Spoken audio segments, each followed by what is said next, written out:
Нұр Отан партиясы Түркістан облыстық филиалының қоғамдық қабылдау бөлмесінде облыстық мәслихат хатшысы Қайрат Балабиев тұрғындарды арыз шағымдары мен өтініштері бойынша қабылдады. Партия филиалына үміт арта келген тұрғындардың бір қатарының мәселесі сол жерде шешімін тапса, тағы бірнешеуіне заң аясында көмек берілетін болды.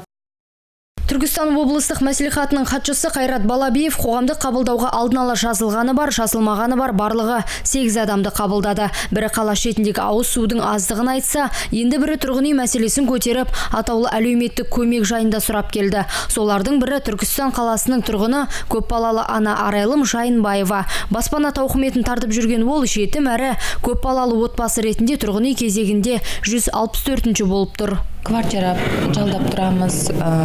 Мен сол үй мәселесімен келдім. Екіншісі атаулы әлеуметтік көмек. Мен бір рет алдым оны. Мен енді оған көмір, өзім балаларыма керек тұрмыстық заттар алдым. Енді ол кісілер о нәрсені жарамайды деп жатыр да оны маған.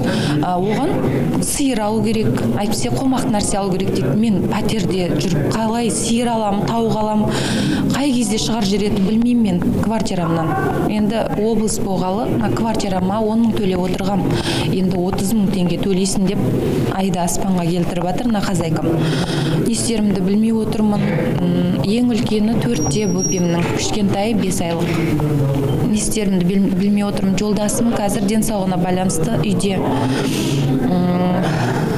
Сол мен мәселем сол үйді және де атаулы әлеуметтік көмекті шешіп берсе екен, негізі осыны қолға алса екен деймін, нағыз мұқтаждарға береді деп айтқан еді, біз сияқтылар ала алмай отыр әлде. Дәл осындай тұрғын үй мәселесімен түркістандық көпбалалы ана Мадина Оспанова да келді. Ол 1408-ші болып баспана кезегінде. Қыс уақытында далада қаламын ба деп қорыққан келіншек Нұр Отаннан көмек сұрай келген. 5 бала шағам бар. Жасым 34-те. 6-шына жүктімін. Сол үй берсе екен деп тілектеспін. Мен үй кезегіне тұрғам. Сол кезегім жылжытып жатыр, Құда қаласа. Биыл алып қалам ба деген ойдам. Бұл кезекті жылдамдатқым келеді. Сол жылдамдатса екен деп отырмын. Қоғамдық қабылдау өткізген облыстық мәслихат хатшысы Қайрат Балабиев Түркістан қаласының тұрғындарын белсенді болуға шақырады. Қала аумағындағы кез келген мәселені осындай қабылдауларға келіп жеткізуді сұрайды. Сонда ғана мәселелер өз шешімін табуға бір табан жақындайды дейді. Біздің қабылдауымызға 8 адам келді. Мен өзім ойлаймын өте аз деп. Мен өзім мысалға түске дейін адам қабылдаймын деп мысалы солай есептеген. 8 адам қалды, жұмысымыз тез бітті.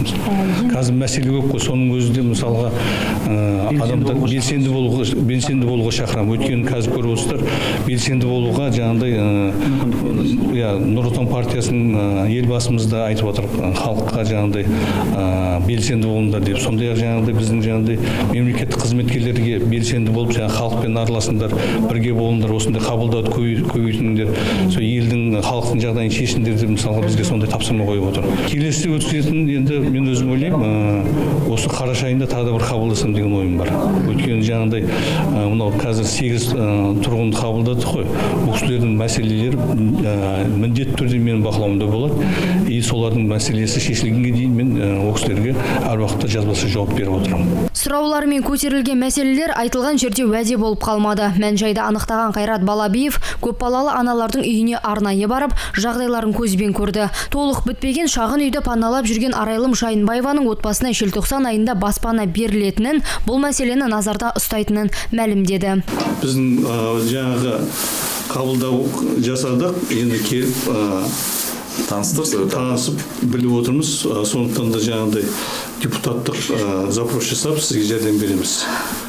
Қазір біздің облыстың әкімі Шөкеев мырзаның да жаңағыдай басты мақсаты өзінің сияқты жетім жесірлерге бірінші кезекте үй беру. Сондықтан да қабылдауға дұрыс келдіңіз. Сондықтан да сіз барлық үй алуға, барлық жағдайға сіз сайсыз үй береміз сізге. Жақсы. Сол жыламаңыз, жәрдем береміз. Біз үй кеп көріп отырмыз, көзіміз жетіп отыр. Сондықтан да жәрдем береміз. Аман болыңыз. Келешекке деген сеніміңіз мол болсын. Нұр Отан партиясына сеніміңіз мол болсын. елбасы президентке сеніміміз мол болсын, барлығы болады, дұрысталады. Келесі кезекте дәл осындай көп балалы отбасының жағдайымен танысты. Бұл отбасыға Нұр Отан партиясының Түркістан облыстық филиалы төрағасының бірінші орынбасары Бейсен Тәжібаев тиісті қолдау көрсетті. Алдағы уақытта қоғамдық қабылдау бөлмесінде лауазымды адамдар мен басшыларда тұрғындармен тұрақты түрде кездесіп тұрады. Әрбір шағымның шешімін табуы партия филиалының бақылауында болмақ. Аруна Пернебек, Ғалымжан Ерназаров, Айғақ қоғамдық телеарнасы.